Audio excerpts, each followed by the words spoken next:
ಈಗ ಮಳೆಯಿಂದ ಒದ್ದೆಯಾದ ರಸ್ತೆಯಲ್ಲಿ ಗಾಡಿ ಓಡಿಸ್ತಾ ಇರ್ತೀವಿ ಅಂದ್ಕೊಳ್ಳಿ. ಇದ್ದಕ್ಕಿದ್ದಂತೆ ಸ್ಕಿಡ್ ಆದ್ರೆ ನಾವೇನ್ ಮಾಡ್ತೀವಿ? ಹೌದು, ಸಹಜವಾಗಿ ಸ್ಟೀರಿಂಗ್ನ ಇನ್ನಷ್ಟು ಗಟ್ಟಿಯಾಗಿ ಹಿಡ್ತೀವಿ. ಖಂಡಿತ ಕಂಟ್ರೋಲ್ ತಪ್ಪಬಾರ್ದು ಅಂತ ಟೈಟಾಗಿ ಹಿಡಿಯೋಕ್ ನೋಡ್ತೀವಲ್ವಾ? ಆದರೆ ವಿಪರ್ಯಾಸ ಅಂದ್ರೆ ಆ ಟೈಮಲ್ಲಿ ಬಿಗಿಯಾಗಿ ಹಿಡಿಯೋದನ್ನ ಬಿಟ್ಟು ಸ್ವಲ್ಪ ರಿಲ್ಯಾಕ್ಸ್ ಮಾಡಿದ್ರೆ ಮಾತ್ರ ಗಾಡಿ ಮತ್ತೆ ನಮ್ ಕಂಟ್ರೋಲ್ಗೆ ಬರುತ್ತೆ. ನಿಜ. ಇದೇ ಹಿಡಿದಿಟ್ಕೊಳ್ಳೋದಕ್ಕೂ ಮತ್ತೆ ಬಿಟ್ಟುಬಿಡೋದಕ್ಕೂ ಇರೋ ಸೂಕ್ಷ್ಮವಾದ ವ್ಯತ್ಯಾಸ. ಇವತ್ತಿನ ನಮ್ಮ ಈ ಆಳವಾದ ವಿಶ್ಲೇಷಣೆಯಲ್ಲಿ ನಾವು ಬೀಟ್ ಇಸ್ರೇಲ್ ಇಂಟರ್ನ್ಯಾಷನಲ್ ಮತ್ತೆ ಗಡ್ಡಿ ಎಫ್ರಾಯಿಮ್ ನೋಟ್ಸ್ ಅನ್ನೋ ಮೂಲಗಳನ್ನು ಇಟ್ಕೊಂಡು ಬೆಹಾರ್ ಮತ್ತೆ ಬೆಚುಕೋಟೆ ಬೋಧನೆಗಳ ಅಸಲಿ ಅರ್ಥನ ಬಿಡಿಸ್ನೋಡ್ತಾ ಇದ್ದೀನಿ. ಅಂದ್ರೆ ನಿಯಂತ್ರಣನ ಬಿಟ್ಟುಕೊಡೋದು ಹೇಗೆ ನೈಜ ಸ್ವಾತಂತ್ರ್ಯಕ್ಕೆ ದಾರಿ ಮಾಡಿಕೊಡುತ್ತೆ ಅನ್ನೋದು ಇವತ್ತಿನ ವಿಷಯ. ಹೌದು, ಈ ಬೋಧನೆಗಳು ನೋಡೋಕೇನೋ ಹಳೆ ಕಾಲದ ಕೃಷಿ ಕಾನೂನುಗಳ ತರ ಕಾಣಿಸುತ್ತೆ. ವಿಶೇಷವಾಗಿ ಈ ಶಮಿತ ಅನ್ನೋ ಪರಿಕಲ್ಪನೆ. ಈಗ ಶಮಿತ ಅಂದ್ರೆ ಪ್ರತಿ 7ನೇ ವರ್ಷ ಕೃಷಿ ಭೂಮಿಗೆ ಸಂಪೂರ್ಣವಾಗಿ ವಿಶ್ರಾಂತಿ ಕೊಡೋದು ಅಂತ. ಅಂದ್ರೆ ವ್ಯವಸಾಯ ಮಾಡದೆ ಬಿಡೋದು. ಹೌದು, ಆದ್ರೆ ಬೀಟ್ ಇಸ್ರೇಲ್ ಇಂಟರ್ನ್ಯಾಷನಲ್ ಇದನ್ನ ಬೇರೆದೇ ರೀತಿ ವಿವರಿಸುತ್ತೆ. ಇದು ಬರೀ ಮಣ್ಣಿನ ವಿಚಾರ ಅಲ್ಲ, ಬದಲಿಗೆ ನಮ್ಮ ಅರಿವಿನ ಜಾಗೃತಿ. ಬರೀ ನಮ್ಮ ಸ್ವಂತ ಶ್ರಮದಿಂದ ಮಾತ್ರ ಜೀವನ ನಡೀತಾ ಇದೆ ಅನ್ನೋ ಭ್ರಮೆ ಇದೆಯಲ್ಲ, ಅದನ್ನ ಮುರಿಯೋ ಪ್ರಕ್ರಿಯೆ. ಅಂದ್ರೆ ನಾವೇ ಎಲ್ಲವನ್ನೂ ಕಂಟ್ರೋಲ್ ಮಾಡ್ತಿದ್ದೀವಿ ಅನ್ನೋ ಅಹಂಕಾರನ ಬಿಡೋದು. ಸರಿತಾನೆ? ಇದು ನನಗೊಂದು ಮುಚ್ಚಿದ ಮುಷ್ಟಿನ ನೆನಪಿಸ್ತಾ ಇದೆ. ಹೇಳಿ. ಈಗ ನಾವು ಭಯದಿಂದ ಏನನ್ನಾದ್ರೂ ಗಟ್ಟಿಯಾಗಿ ಹಿಡ್ಕೊಂಡಾಗ ಆ ಮುಷ್ಟಿಯೊಳಗೆ ಹೊಸದೇನನ್ನು ತಗೊಳಕ್ಕೆ ಜಾಗನಿರಲ್ಲ. ಅದೇ ಮುಷ್ಟಿ ತೆರೆದಾಗ ಮಾತ್ರ ಎಮುನಾ ಅಂದ್ರೆ ನಂಬಿಕೆ ಮತ್ತೆ ದೈವಿಕ ಸಮೃದ್ಧಿ ಒಳಬರೋಕೆ ಸಾಧ್ಯ ಅಲ್ವಾ? ಖಂಡಿತ. ಆ ಮುಷ್ಟಿ ತೆರೆದಾಗ ಮಾತ್ರ ಸ್ವೀಕರಿಸೋಕಾಗೋದು. ನಾವು ಈ ಭೌತಿಕ ವಸ್ತುಗಳ ಮೇಲಿನ ಕಂಟ್ರೋಲ್ನ ಸಡಿಲಗೊಳಿಸಿದಾಗ ನಮಗರ್ಥ ಆಗುತ್ತೆ, ನಮ್ಮ ಜೀವನ ನಡೀತಿರೋದು ಕೇವಲ ನಮ್ಮಿಂದಲ್ಲ, ಬದಲಿಗೆ ಆ ದೈವಿಕ ಶಕ್ತಿಯಿಂದ ಅಂತ. ಆ ಕ್ಷಣದಲ್ಲಿ ನಮ್ಮ ಅಸಲಿ ಮೂಲದ ಅರಿವಾಗುತ್ತೆ. ನಿಯಂತ್ರಣ ಬಿಟ್ಟಾಗ ಮಾತ್ರ ಸ್ವರ್ಗೀಯ ಹರಿವಿಗೆ ನಮ್ಮಲ್ಲಿ ಜಾಗ ಸಿಗುತ್ತೆ. ಹಾಗಾದ್ರೆ ಈ ನಿಯಂತ್ರಣನ ಬಿಡೋದ್ರಿಂದ ಮುಂದೆ ಏನಾಗುತ್ತೆ? ನಮ್ಮ ಮೂಲಕ್ಕೆ ಮರಳೋದು ಅಂದ್ರೆ ಏನು? ಮೂಲಗಳಲ್ಲಿ ಈ ಯೋವೆಲ್ ಬಗ್ಗೆ ಪ್ರಸ್ತಾಪ ಇದೆ ಗೊತ್ತಾ? ಇದಕ್ಕೂ ಈ ವಿಚಾರಕ್ಕೂ ಏನ್ ಸಂಬಂಧ? ಅದೇ ಯೋವೆಲ್ ಅಂದ್ರೆ 50ನೇ ವರ್ಷದ ಆಚರಣೆ.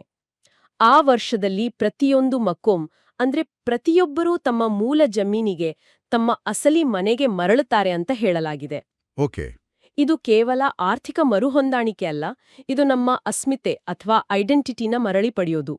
ನಾವೇನೋ ವನವಾಸದಲ್ಲಿದ್ದೀವಿ ಅನ್ಕೊಳ್ತೀವಿ, ಆದ್ರೆ ವನವಾಸ ಅನ್ನೋದು ಕೇವಲ ತಾತ್ಕಾಲಿಕ ಮರೆಮಾಚುವಿಕೆ ಅಷ್ಟೇ. ಒಂದ್ ನಿಮಿಷ, ಇಲ್ಲಿ ನನ್ಗೊಂದು ಗೊಂದಲ ಇದೆ. ನಮಗೆ ಬೇಕಾದ ಹಾಗೆ ಇರೋದೇ ಸ್ವಾತಂತ್ರ್ಯ ಅಲ್ವಾ? ಮೇಲ್ನೋಟಕ್ಕೆ ಹಾಗೆ ಅನ್ಸುತ್ತೆ. ಆದ್ರೆ ಕೇವಲ ನಮ್ಮ ಇಚ್ಛೆ ಮತ್ತೆ ಲೌಕಿಕ ಆಸೆಗಳಿಗೆ ಮಾತ್ರ ನಾವು ದಾಸಲಾಗಿದ್ರೆ ಅದು ಒಂದ್ ರೀತಿಯ ಗುಪ್ತ ವನವಾಸ ಗೊತ್ತಾ? ನಿಜವಾದ ಸ್ವಾತಂತ್ರ್ಯ ಅಂದ್ರೆ ಸ್ವತಂತ್ರವಾಗಿರೋದಲ್ಲ, ಬದಲಿಗೆ ದೈವಿಕ ಇಚ್ಛೆಗೆ ಅನುಗುಣವಾಗಿ ಬದುಕೋದು. ಈ ಮೂಲಗಳಲ್ಲಿ ಮಶಿಯಾಚ್ ಬೆನ್ ಯೋಸೆಫ್ ಅನ್ನೋ ಪರಿಕಲ್ಪನೆ ಬಗ್ಗೆ ಹೇಳಿದ್ದಾರೆ. ಇದರ ಮುಖ್ಯ ಉದ್ದೇಶನೇ ಈ ಆಂತರಿಕ ಬಂಧನಗಳನ್ನು ಮುರಿದು ಆತ್ಮನ ಅದರ ಅಸಲಿ ದೈವಿಕ ಉದ್ದೇಶದ ಕಡೆಗೆ ಮರುಹೊಂದಿಸೋದು. ಈಗ ನನಗೆ ಈ ಆಧ್ಯಾತ್ಮಿಕ ವಿಚಾರ ಅರ್ಥ ಆಯಿತು.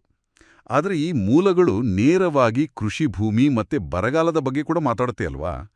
ನಮ್ಮ ಒಳಗಿನ ಈ ಆಧ್ಯಾತ್ಮಿಕ ಸ್ಥಿತಿಗೂ ನಾವು ಕಾಲಿಡೋ ಈ ಮಣ್ಣಿಗೂ ವಾಸ್ತವದಲ್ಲಿ ಹೇಗೆ ಕನೆಕ್ಷನ್ ಇರೋಕ್ ಸಾಧ್ಯ?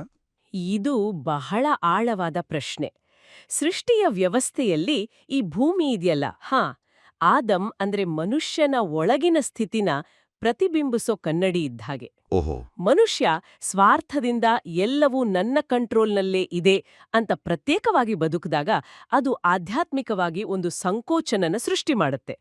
ಭೂಮಿ ಅದನ್ನೇ ಬರಗಾಲ ಅಥವಾ ನೈಸರ್ಗಿಕ ಹಿನ್ನಡೆಯ ರೂಪದಲ್ಲಿ ತೋರಿಸುತ್ತೆ. ಅದೇ ಮನುಷ್ಯ ದೈವಿಕ ಇಚ್ಛೆಯ ಜೊತೆ ಒಗ್ಗೂಡಿದಾಗ ಆ ಕನೆಕ್ಷನ್ನಿಂದ ಪ್ರಕೃತಿಯಲ್ಲಿ ಸಮೃದ್ಧಿ ಉಂಟಾಗುತ್ತೆ. ಅಂದ್ರೆ ಈ ಒಗ್ಗೂಡುವಿಕೆ ನಿರಂತರವಾಗಿರ್ಬೇಕು ಅಲ್ವಾ? ನಾವಿದನ್ನ ಕಾಪಾಡ್ಕೋಬೇಕು ಅಂದ್ರೆ ಟೋರಾ ಅಂದ್ರೆ ದೈವಿಕ ಬೋಧನೆಗಳ ಮಾರ್ಗದಲ್ಲಿ ನಡಿಬೇಕು ಅಂತ ಮೂಲಗಳು ಹೇಳುತ್ತೆ. ಆದರೆ ಇಲ್ಲಿ ನಡೆಯೋದು ಅಂದ್ರೆ ಕೇವಲ ನಿಯಮಗಳನ್ನ ಪಾಲಿಸೋದು ಮಾತ್ರ ಅಲ್ಲ, ನಿರಂತರ ಚಲನೆ ಅಲ್ವಾ? ಹೌದು, ಖಂಡಿತ. ಟೋರಾದಲ್ಲಿ ನಡೆಯೋದು ಅಂದ್ರೆ ನಿರಂತರವಾಗಿ ಮೇಲೆ ಇರೋದು, ನಿಶ್ಚಲತೆಯಲ್ಲ. ಒಂದೇ ಕಡೆ ನಿಂತು ಬಿಡೋದು ಆಶೀರ್ವಾದದ ಹರಿವನ್ನ ತಡೆದುಬಿಡುತ್ತೆ. ಸ್ವಲ್ಪ ಇರಿ. ಇದರರ್ಥ ನಮ್ಮ ಜೀವನದಲ್ಲಿ ಬರೋ ಕಷ್ಟಗಳು, ಅಡೆತಡೆಗಳು ನಮ್ಗೆ ಸಿಕ್ತಿರೋ ಶಿಕ್ಷೆಗಳಲ್ಲ, ಬದಲಿಗೆ ಆ ನಿಶ್ಚಲತೆನ ಒಡೆದು ನಮ್ಮನ್ನ ಮತ್ತೆ ಚಲಿಸುವಂತೆ ಮಾಡಕ್ಕೆ ಸೃಷ್ಟಿಯ ವ್ಯವಸ್ಥೆಯಲ್ಲಿ ಇರೋ ರಚನೆಗಳು ಅಂತಾನ? ನಿಖರವಾಗಿ ಹೇಳಿದ್ರಿ. ಗೆಟಿ ಫ್ರೈಮ್ ನೋಟ್ಸ್ ಇದನ್ನೇ ಗುಪ್ತ ಕರುಣೆ ಅಂತ ಕರೆಯುತ್ತೆ.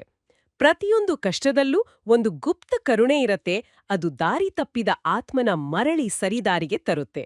ವಾವ್. ಎಷ್ಟೇ ದಟ್ಟವಾದ ಕತ್ತಲಿದ್ರೂ ಮಶಿಯಾಚ್ನ ಬೆಳಕು ಕಾಯ್ತಾ ಇರತ್ತೆ. ಪ್ರತಿಯೊಂದು ಅವನತಿಯೂ ತನ್ನೊಳಗೆ ಮುಂದಿನ ಏಳಿಗೆಯ ಬೀಜನ ಅಡಗಿಸ್ಕೊಂಡಿರುತ್ತೆ. ಅಂತಿಮವಾಗಿ ನೋಡಿದ್ರೆ ಈ ಭ್ರಮಾತ್ಮಕವಾದ ಕಂಟ್ರೋಲ್ನ ನಾವು